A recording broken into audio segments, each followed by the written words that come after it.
Thank you for joining the Sports Brief, the show where we dive deep into the narratives shaping the world of basketball. I'm your host, Alex.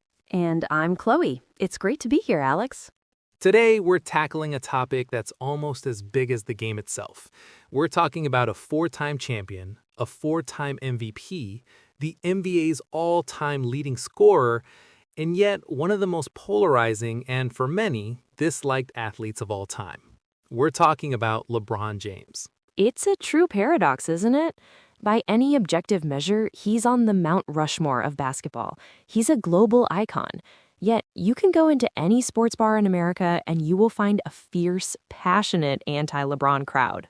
Exactly. And the question is, why? This isn't just about on-court rivalries. It's deeper than that. So today, we want to break down the key reasons, the major turning points that have fueled this sentiment for nearly 2 decades. Chloe, where do we even begin? I think there's only one place to start. Summer of 2010. The city of Cleveland holds its breath and the entire sports world tunes in for a 1-hour TV special. The decision, of course. You have to start there. It was the moment the narrative completely shifted.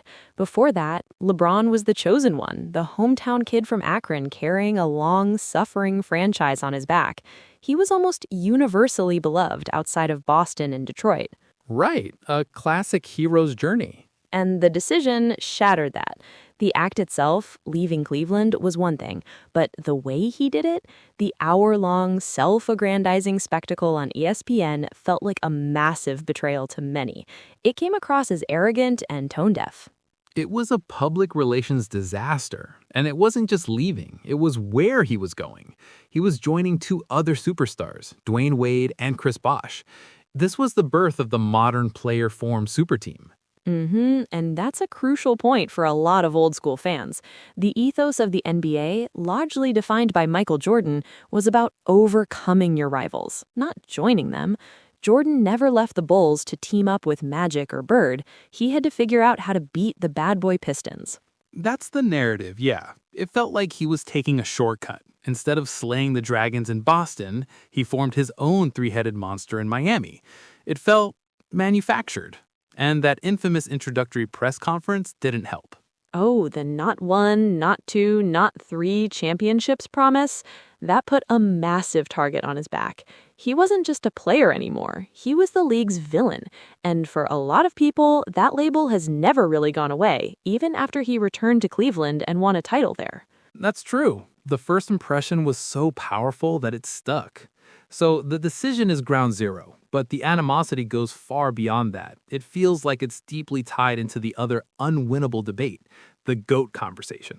Right, the constant, unending comparison to Michael Jordan. For an entire generation of fans, Jordan isn't just a player, he's a myth. He's perfection. 6 finals, 6 wins, 6 finals MVPs, a flawless record. And LeBron's career path doesn't fit that mold. He has finals losses. His journey has been more complex, with team changes and different supporting casts. His game is different too. He's a pass-first playmaker in a forward's body. Jordan was a pure alpha scorer. And the very act of comparing them is seen as an insult by Jordan purists. Every time an analyst puts LeBron in the same sentence, they see it as diminishing Jordan's legacy. So they push back by picking apart LeBron's game and career choices. And LeBron hasn't shied away from that conversation. He's actively participated in it. He's worn number 23 for much of his career, calling it a tribute to Jordan. But the big one was after the 2016 finals. When he said that winning that championship for Cleveland made him feel like he was the greatest player of all time. Exactly. For his supporters, it was a moment of earned confidence after an incredible achievement. For his detractors, it was the ultimate act of hubris. That makes sense. Part of Jordan's mystique was that he never had to declare himself the GOAT. His game, his dominance, his aura, it all spoke for him. When LeBron says it himself, it feeds into that narrative of arrogance that began with the decision. It makes it seem like he's trying to convince us, rather than letting his legacy speak for itself. A great point. It feels like a violation of an unwritten rule. And that perceived arrogance isn't just limited to the GOAT debate.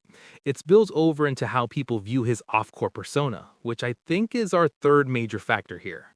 You mean his branding as more than an athlete? Exactly.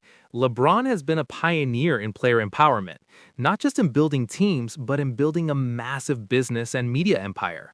He's also been incredibly outspoken on social and political issues, and that is a huge departure from the athletes of Jordan's era. Mm-hmm. The infamous line attributed to Jordan was, "Republicans buy sneakers too." He was famously apolitical in his prime, carefully protecting his brand to appeal to everyone. LeBron has taken the exact opposite approach. He has, and while that's earned him a lot of praise for using his platform, it's also alienated a significant portion of the audience. We all remember the "shut up and dribble" comment from that news anchor. That sentiment is real for a lot of fans who want sports to be an escape from real-world politics. Right. They see it as divisive. They don't want to hear a lecture on social justice from a basketball player, and when he speaks out, they tune out. That dislike becomes personal and political, and it gets attached to everything he does, on and off the court. And that sense of control, of being more than an athlete, brings us to another major point of contention for his critics, the idea of Lee GM. This is the narrative that he's not just a star player, but the de facto general manager of every team he's on. You're talking about the flopping accusations. That's a huge one. For years, he's been labeled as a flopper, a player who exaggerates contact to draw fouls. It's particularly jarring for people because he's built like a train, a 6'9", 250-pound freight train. Seeing him flail after minor contact just looks wrong to them. It feeds the idea that he's soft, which is the ultimate insult in sports. It stands in sharp contrast to the image of Jordan playing through the flu, or Kobe Bryant shooting free throws on a torn Achilles. It's a narrative about mental toughness. And tied into that is the perception that he complains to the referees too much, the constant gesturing, the looks of disbelief after a no call, and his body language when his team is struggling. Sometimes he can look dejected or passive. Yeah, people call him Lee Pout or a crybaby. Again, fairly or unfairly, these labels have stuck. It's an image that's easy to create highlight reels of and push on social media, and it's very hard for him to shake, no matter how many clutch shots he makes. So let's recap. You have The Decision, which painted him as arrogant and disloyal. You have the relentless GOAT debate, where he's seen as trying to usurp a sacred icon in Michael Jordan. You have his off-court activism, which alienates fans who want sports to be apolitical.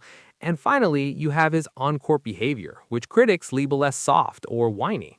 It's a perfect storm. It's a combination of his own choices, the media's portrayal, the impossible standards set by past legends, and the simple fact that he has been on top of the sports world for over 20 years.